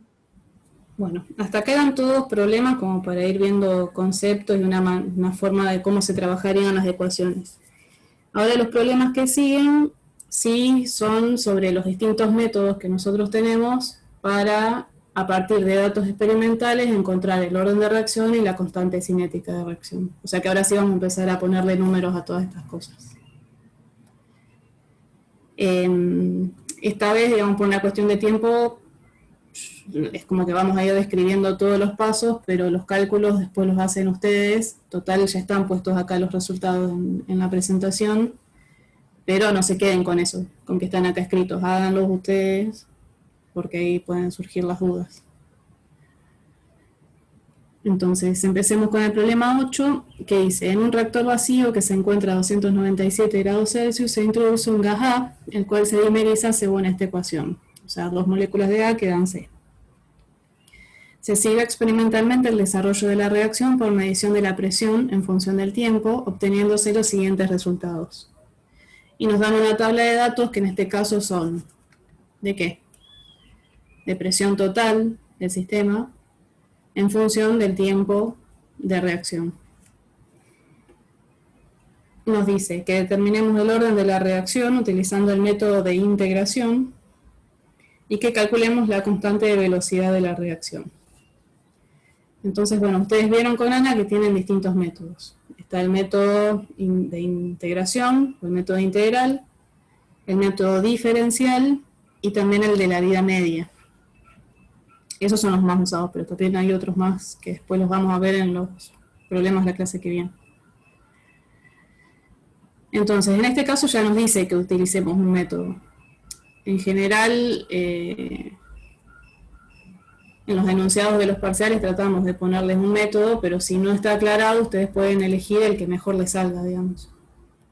Así que por eso practiquen y ven cuál les resulta más sencillo. Entonces, como les comentaba en el problema anterior, como en este caso nos dan una tabla de presión total, yo tendría que ver cómo se relaciona esa presión total, en este caso con la presión parcial de A, en función del tiempo, para poder llegar a una expresión cinética, ¿sí? En función de A. Entonces, de una manera similar, acá se los puse directamente con las presiones parciales, y también con las relaciones de moles como analizamos antes, pero fíjense que cambia la relación estequiométrica, ¿sí? Por 2 de A voy a tener 1 de C. Entonces, haciendo toda esa relación, que después la ven ustedes en detalles, llego a una expresión que me permite, a partir de los datos que yo tengo realmente en la tabla, que son de presión total, calcular la presión parcial de A para cada uno de estos tiempos de reacción. La relación a la cual llego es esta, 2 veces la presión total menos la presión inicial de A. Y la presión inicial de A está de alguna manera implícita en los datos de la tabla, porque en ningún lado me dice presión parcial de A inicial, pero a tiempo cero yo tengo un valor de presión total y a tiempo cero es cuando todavía no arranco la reacción, es decir que esta presión total en realidad era la presión inicial de A. A medida que empieza a transcurrir la reacción, la presión parcial de A va a tener que ir disminuyendo y bueno, la total va a modificarse en función de esta relación. Entonces, siempre en este tipo de problemas ustedes van a tener que trabajar con la tabla de datos, ¿sí? Nunca van a estar los datos directos para que ustedes usen, van a tener que ustedes ir haciendo cálculos auxiliares. Entonces en este caso era calcular para cada tiempo de reacción esa presión parcial de A, usando para cada punto esta ecuación. ¿Sí? A modo de ejemplo, acá sería 2 veces, o sea, 2 por 257 menos 268 les va a dar este valor, y así van haciendo con cada uno. Hasta ahí fue simplemente acomodar los datos de una manera que a mí me sirvieran. Ahora tenemos que ir a lo que nos pide realmente el enunciado, que es que encontremos el orden de la reacción utilizando el método de integración y la constante cinética. Entonces, ¿en qué consiste el método de integración? Es un poco parecido a lo que hicimos con el problema que nos hablaba del tiempo de la vida media y cómo se modificaba cuando cambiábamos la concentración inicial. En este caso, para el método de integración, como el nombre lo dice, tendríamos que integrar, ¿sí?, la expresión de la velocidad de reacción con la ecuación cinética, pero como no sabemos el orden de reacción, vamos a tener que hacer como prueba y error. Es decir, yo voy a proponer algún orden de reacción, en función del orden de reacción que propuse voy a llegar a una expresión, ¿sí?, de la presión de A en función del tiempo, y voy a hacer un gráfico con los datos que tengo experimentales, voy a ver cuál de todos esos órdenes de reacciones que yo propuse tiene mejor ajuste. ¿Sí? Entonces vayamos por pasos. Propongo orden de reacción 0, 1 y 2, que son con los que vamos a trabajar en general y los más comunes. Si el orden de reacción es 0, tengo que reemplazar acá 0 y 0, y voy a llevar esta expresión, ¿sí? No voy a tener ningún término de presión parcial acá, pero sí me queda este RT. Cuando integro, llego a un tipo de expresión lineal, ¿sí? La presión parcial de A decrece linealmente con el tiempo. Si yo grafico esto, o sea, ¿qué tendría que graficar? La presión de A. La presión de A es en función del tiempo. ¿Sí? ¿Qué obtendría del ajuste de esta recta? Y me va a interesar la pendiente porque ahí está la constante cinética que estoy buscando. Si yo hago toda esa gráfica, hago el ajuste y el R cuadrado me da súper bien, bueno, entonces voy a decir que la reacción es de orden 0 y la constante cinética la voy a despejar de la pendiente. ¿Sí? Pero todavía no lo sabemos. ¿Qué pasaría si fuese de orden 1?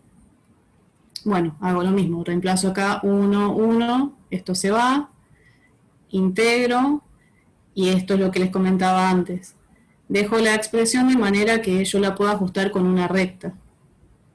Entonces no voy a despejar la exponencial, voy a dejar como logaritmo, y voy a graficar el logaritmo de la presión parcial de A en función del tiempo.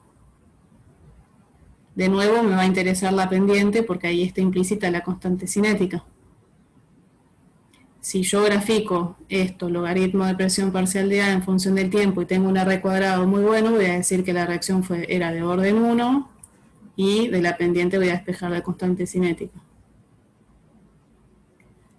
¿Qué pasaría si la reacción fuese de orden 2? Bueno, lo mismo, voy a tener que reemplazar acá por 2, resuelvo la integral, y siempre voy a dejar que despejar las ecuaciones de alguna manera que yo pueda ajustarlas a una recta. Entonces en este caso yo graficaría 1 sobre la presión parcial de A en función del tiempo.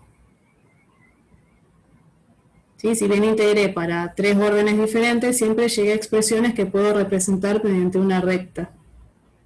Entonces de esa manera, cuando yo haga esas 3 rectas y vea cuál de las 3 tiene el mejor ajuste, recién ahí voy a decidir cuál era el orden de la reacción. ¿Hasta ahí vamos bien? Sí, sí. Sí, profe, sí. Bueno, el tema es que nosotros de la tabla anterior solamente habíamos podido encontrar cómo calcular la presión parcial de A, pero para poder hacer estas 3 rectas de las que yo les hablaba, voy a tener que agregar más filas en esta tabla que tengan el logaritmo de la presión parcial de A y otra fila más que tenga la inversa de la presión parcial de A, para poder tener los datos para cargar cuando hacer la regresión. ¿Sí? Entonces fíjense que la tabla inicial yo ya la presión total ni la anoté porque no me servía, ya calculé las presiones parciales de A y agregué el logaritmo de la presión parcial de A y 1 sobre la presión parcial de A. Entonces acá tengo las, acá tampoco le puse los ejes, después lo agrego así no se confunden. Hice las 3 gráficas para los distintos órdenes de reacción que nosotros habíamos propuesto. Entonces, para orden igual 0 era la ecuación lineal, digamos. Tenía que graficar directamente la presión parcial de A en función del tiempo. O sea, esto es presión parcial de A y tiempo. Y el R cuadrado me dio bastante feo. Y se ve que los puntos no responden a una línea recta. Es decir, que orden 0 no es.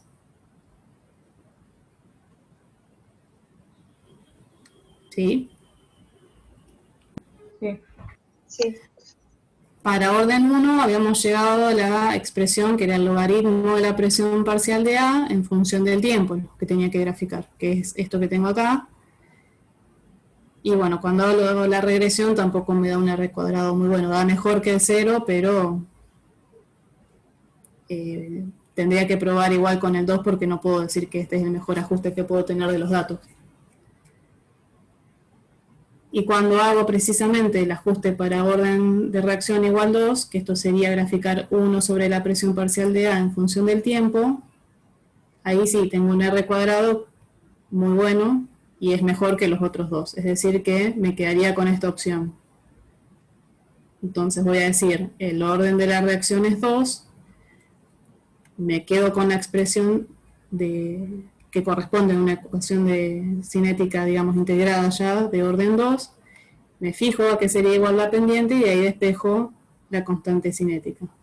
¿Sí? Es decir, 2 veces la constante cinética sobre RT va a ser igual a 0,017, que es la pendiente que yo obtuve del ajuste.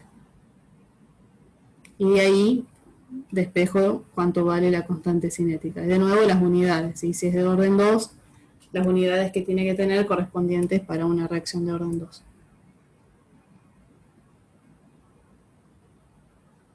Bueno, esto es el método integral. Entonces, cuando ustedes les dicen que resuelvan, encuentren el orden de reacción o la constante cinética por el método integral, lo que tienen que hacer son estos pasos. Tienen que resolver la expresión de la velocidad de reacción, ¿sí? La ecuación cinética, proponiendo ustedes distintos órdenes de reacción.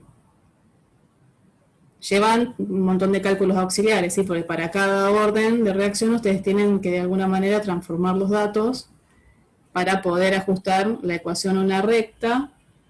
Se fijan cuál de esas rectas tiene el mejor ajuste y ese va a ser el orden entonces de reacción que corresponde.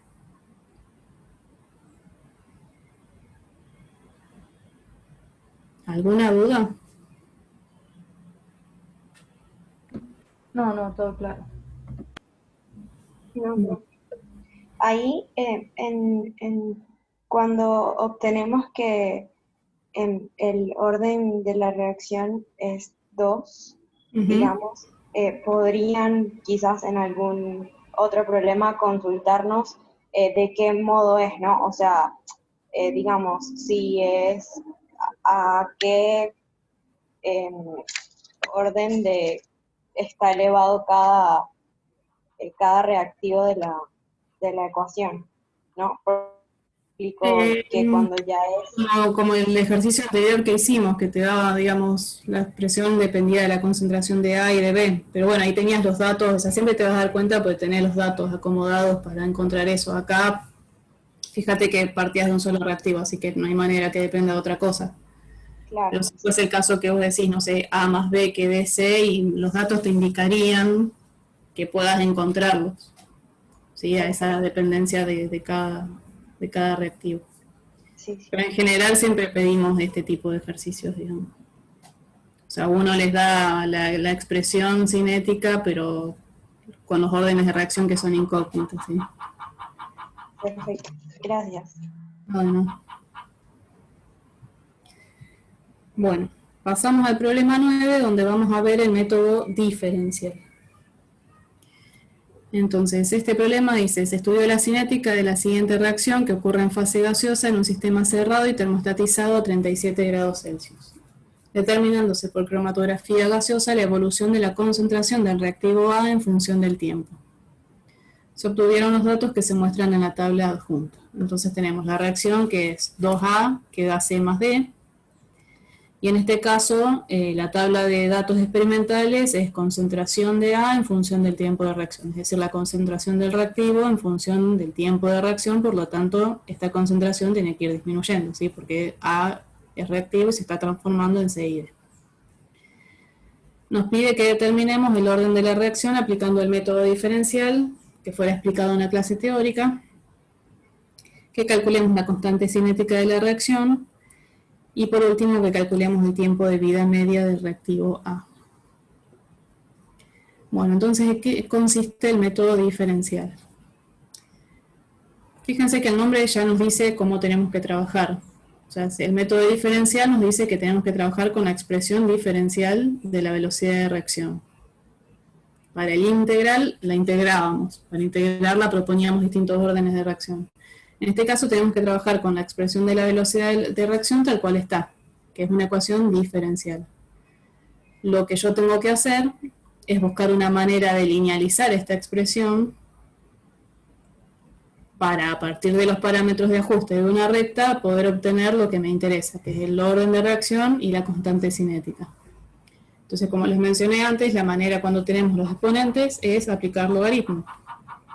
Entonces yo voy a decir, el logaritmo de la velocidad de reacción va a ser igual al logaritmo de menos un medio, esto es el coeficiente estequiométrico, ¿sí?, de A, por la variación de la concentración de A en función del tiempo, y acá también aplico logaritmo término a término, entonces el logaritmo de K más el exponente baja, n por el logaritmo de la concentración de A. Entonces fíjense que si uno grafica el logaritmo de la velocidad de reacción en función del logaritmo de la concentración de A, uno tiene una recta donde la ordenada al origen es el logaritmo de la constante cinética y la pendiente es el orden de reacción. ¿Hasta ahí vamos bien? Sí. Bueno, ¿cuál es el problema que tenemos? Que a nosotros no nos dieron datos de la velocidad de desaparición de A. Nos dieron datos de la concentración de A en función del tiempo. Entonces vamos a hacer un pequeño artilugio para poder calcular estos valores, ¿sí? Pues yo necesito tener estos valores para graficar en función de la concentración de A, porque si no, no puedo hacer ajuste de nada. Entonces lo que voy a hacer es aproximar esta derivada a un delta. Delta de concentración de A para un delta T. Y en lugar de llamarlo R, como no es la definición exacta, lo voy a llamar B, simplemente para diferenciarlo. ¿Cómo calculo todo esto? Bueno, como yo tengo datos de concentración de A en función del tiempo, yo puedo calcular un delta CA para un delta T. Entonces voy a ir tomando por pares de valores. Acá voy a hacer esta concentración menos esta, dividido este delta T, lo multiplico por menos un medio y le calculo el logaritmo. Es decir, cuando yo hago esto, menos un medio por esta diferencia de concentración sobre esta diferencia de tiempo, lo que hice fue como aproximar un determinado valor de velocidad de reacción. Le aplico el logaritmo y ya tengo todo este término. ¿Qué pasa? Voy a perder un dato, ¿sí? Porque tengo que tomar, digamos, como voy tomando de a pares, voy a tener un dato menos de lo que tenía de partida. ¿Sí? Después tomo estos dos valores consecutivos y hago esta diferencia de concentraciones dividido a esta diferencia de tiempo, multiplicado por menos un medio, y le aplico el logaritmo. Fíjense que cuando ustedes hacen delta C, es esta menos esta, eso les va a dar negativo. Lo cual es lógico porque la A está desapareciendo, es reactivo. Así que este cambio de concentración va a dar negativo. Pero con este menos del coeficiente estequiométrico se va a hacer positivo, si no les quedaría un número que no pueden calcular si no existe el logaritmo de un número negativo. Entonces cuando hagan estos cálculos, acuérdense que hacen este menos este. ¿Sí? Sí, sí. Y después van a tener que agregar otra fila para calcular el logaritmo de la concentración de A, que esto sí lo hacen directamente el logaritmo del dato de la tabla que teníamos inicialmente. Que voy a graficar esto en función de esto.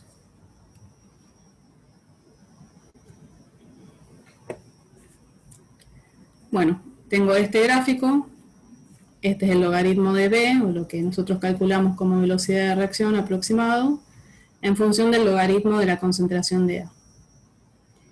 ¿Y de acá qué me interesaba? Bueno, de la pendiente, vuelvo arriba, la pendiente era el orden de reacción. Y la ordenada del origen era el logaritmo de K. Entonces fíjense que el orden de la reacción sería 1,0051, es decir que el orden es 1. Y de la ordenada al origen, menos 0,08598 es igual al logaritmo de K. O sea que si hago E elevado a este número, me va a dar la constante cinética. ¿Qué unidades va a tener? Si es de orden 1, va a ser 1 sobre tiempo. Y en este caso, como el tiempo me lo daban en minutos en la tabla, va a ser minutos a la menos 1. ¿Alguna duda hasta ahí?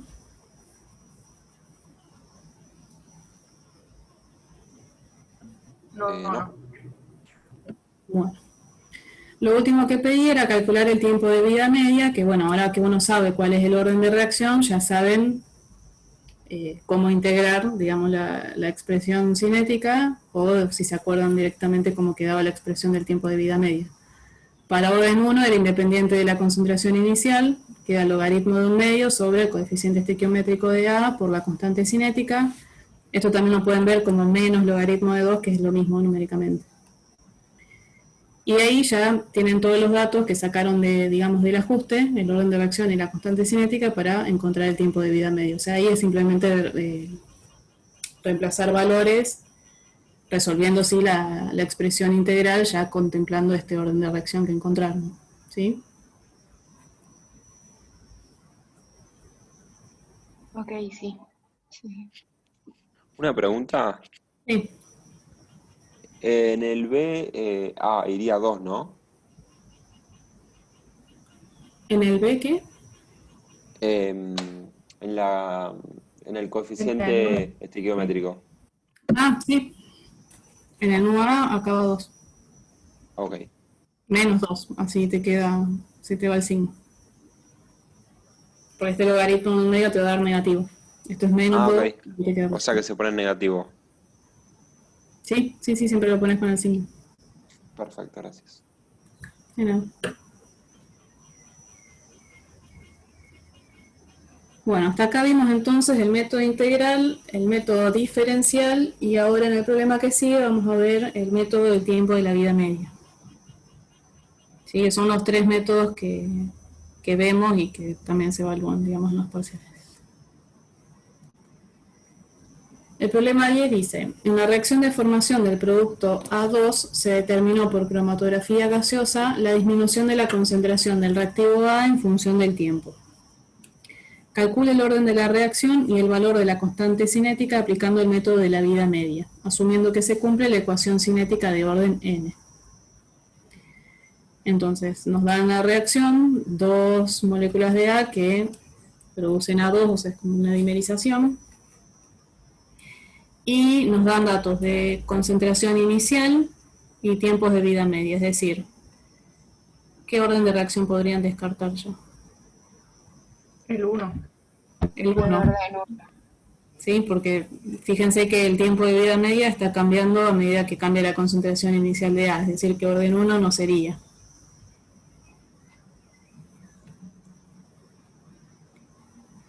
Entonces, ustedes vieron hoy con Ana que si resuelven, digamos, la expresión cinética sin asumir un orden de reacción, o sea, la integran como si fuese una exponencial, llegan a esta expresión del tiempo de vida media. Obviamente, esta expresión no es válida cuando el orden de reacción es 1, porque esta integral ya sería diferente, ¿sí? Sería les quedaría un logaritmo, por eso ya ese se descarta y lo descartaron ustedes con los datos mismos que vieron en la tabla. Entonces la manera que yo tengo para poder encontrar a partir de datos de tiempo de vida media y concentraciones iniciales el orden de reacción y la constante cinética va a ser de alguna manera linealizar esta expresión y ajustarla de nuevo a una recta.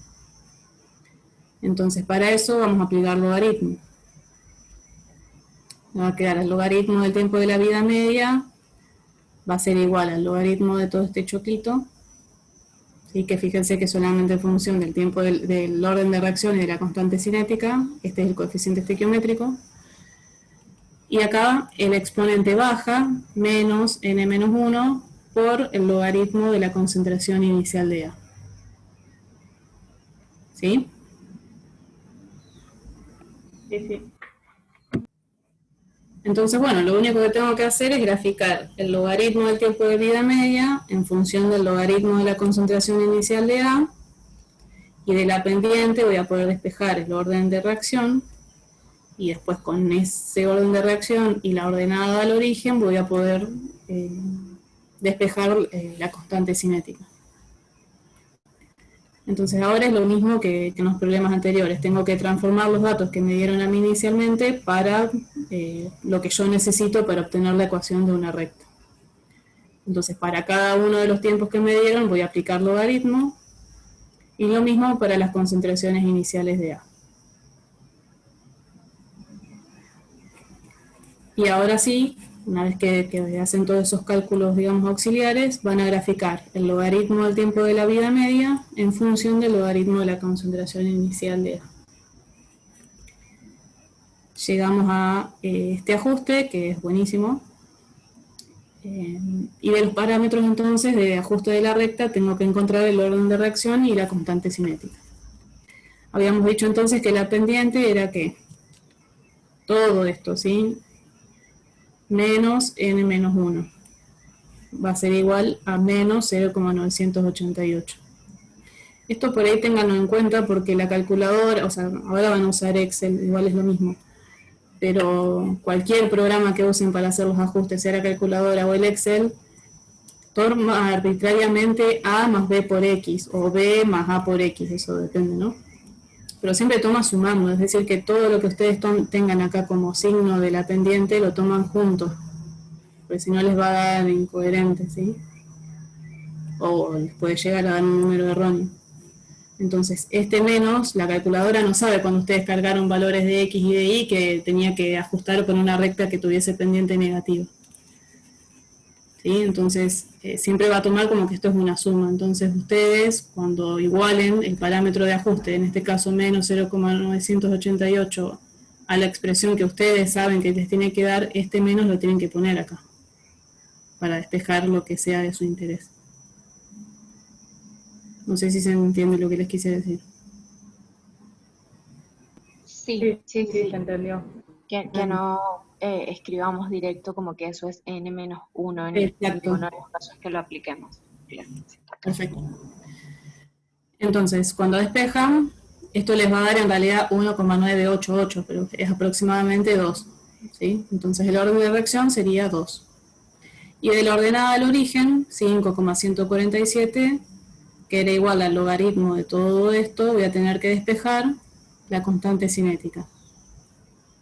¿Sí? Todo lo otro ya lo conozco, ahora ya sé que el orden es 2 y el coeficiente estequiométrico es 2. O sea que acá esto es 2, ya reemplazan todo. Esto queda 2 menos 1, 1, o sea la expresión queda re simple para despejar. Y encuentran la constante cinética. Las unidades se las ponen ustedes sabiendo que es de orden igual 2. ¿Sí? Les va a tener que quedar concentración a la menos 1 y tiempo a la menos 1.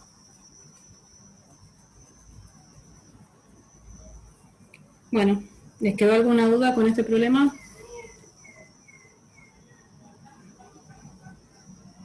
No. No. No. Bueno, entonces ahí vimos los tres métodos que vamos a usar, el método integral, diferencial y el tiempo de la vida media. Y fíjense que, o sea, los tres mantienen el mismo criterio, llegar a alguna expresión que yo pueda ajustar a una recta. Los pasos que tengo que hacer van a ser diferentes. Si es el método integral, voy a tener que integrar la expresión cinética Si es el método diferencial, voy a tener que simplemente aplicarle el logaritmo a la expresión cinética, o sea, la ecuación diferencial tal cual está. Y para el método de la vida media también es linealizar la expresión genérica del tiempo de la vida media, sabiendo que esa expresión de la cual partimos no es válida para orden 1. ¿Sí? Pero como ustedes ya vieron, cuando es de orden 1, no voy a tener una tabla de valores de tiempo de vida media para distintas concentraciones iniciales porque es independiente de la concentración inicial del reactivo. ¿Sí? O sea, lo que hicimos nosotros cuando leímos el enunciado ya validaba que después usáramos esta ecuación para encontrar el orden de reacción y la constante cinética. Bueno. El 11 se los dejo a ustedes de tarea, igual tienen todo acá. Fíjense, en este caso el enunciado no dice qué método usar. Simplemente les da la tabla de la concentración en función del tiempo, les piden que encuentren obviamente orden de reacción y la constante cinética, pero no les dice qué metodología usar, o sea, ustedes pueden usar la que ustedes quieran, ¿sí? Integral o diferencial, las que encuentren más cómoda. Ahí tienen, digamos, los resultados que se obtienen con los dos métodos y ven que no varía mucho. Una pregunta. Sí. ¿En el parcial es así o ustedes ponen, hay que hacerlo de cierto modo? Puede ser de alguna manera, en general ponemos, pero si uno no lo pone es para que ustedes elijan el que se sienten más cómodos para resolver, ¿sí? No es que uno va a valer más que otro. Por ahí con los datos, o sea, si uno les da, por ejemplo, una tabla de datos que son velocidades de reacción en función de concentración, y bueno, implícitamente en los datos ya está que tendrían que usar el método diferencial. ¿Sí? Ahora, si les da concentración en función del tiempo, y lo más probable es que querramos que usen el integral, porque en estos cálculos, digamos, uno está haciendo una aproximación, no está usando los datos experimentales como tales. Ok, ¿Sí? perfecto. Sí, sí. Bárbaro. Bueno.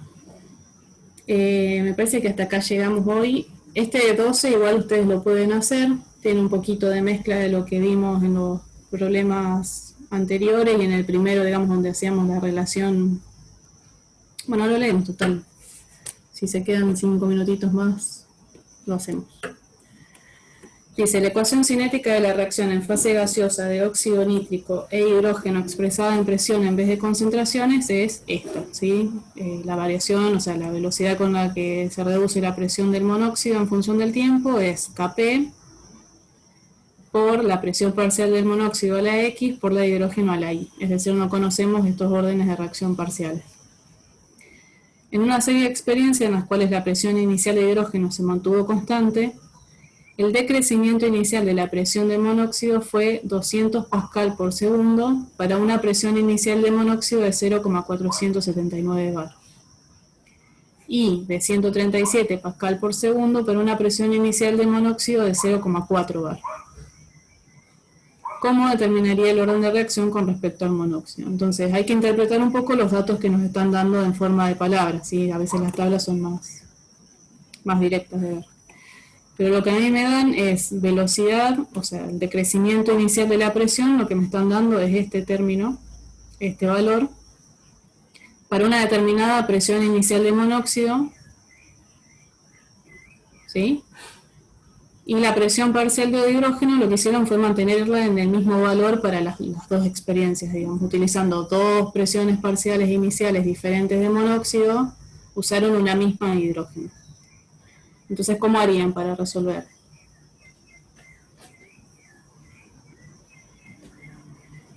Es un poco similar a lo que vimos en uno de los primeros problemas. No me acuerdo ahora el número. Pero yo podría, o sea, si represento los datos en tabla, lo que tengo es esto. Velocidad de desaparición del monóxido, del cambio de la presión parcial de monóxido en función del tiempo, para distintas presiones parciales iniciales de monóxido. Y la de hidrógeno en las dos experiencias fue constante. Entonces yo lo que puedo hacer es plantear esa relación entre las dos velocidades, ¿sí? Por ejemplo, para esta condición, ¿sí? Para esta presión parcial inicial de monóxido, yo tuve una determinada velocidad que era 200, ¿sí? Este valor va a ser 0,479 elevado a la X, que no lo conozco, por la presión parcial de hidrógeno elevado a la I. Y lo divido por la misma expresión, pero con los otros datos experimentales, ¿sí? Donde la velocidad era 137 y la presión inicial del monóxido 0,4. ¿Por qué hago el cociente? Porque el Kp va a ser el mismo. Entonces se cancela si yo hago esa división.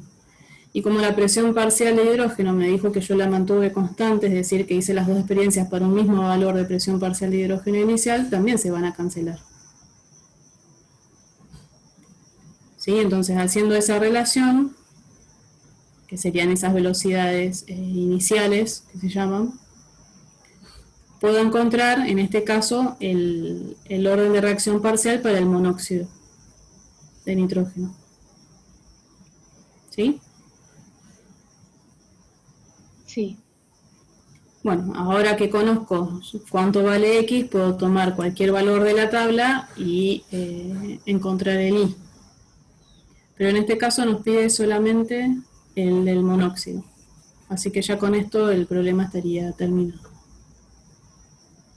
¿Sí? Entonces, este método se llama el de las velocidades iniciales. ¿Sí? Entonces, uno lo que hace es eso, es medir la velocidad inicial de desaparición de alguno de los reactivos, cambiando esa concentración inicial que pone y manteniendo las otras constantes.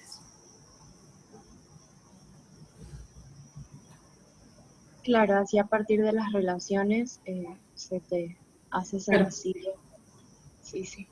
Eso es un poco lo que les comentaba a Ana, que uno elige por ahí experimentalmente en qué condiciones trabajar para representar la situación lo más simple posible. Entonces, a mí solamente me interesaba por el monóxido, o sea, uno experimentalmente puede trabajar de forma sencilla manteniendo una misma concentración del otro reactivo, para que no me influya, digamos, lo que quiero medir. O lo otro que les decía Ana era usar las relaciones estequiométricas. Bueno. Sí.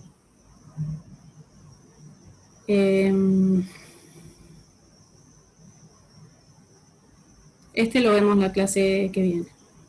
Pero hasta el 12 pueden resolver, digamos, todo lo que tengan en la guía que no hayamos visto acá. Y bueno, igualmente ahora subo la presentación hasta este problema, así lo tienen para ir chequeando. Ok, perfecto. Perfecto, gracias. Bueno, Gracias, profe. Gracias, Feliz hasta viernes. luego.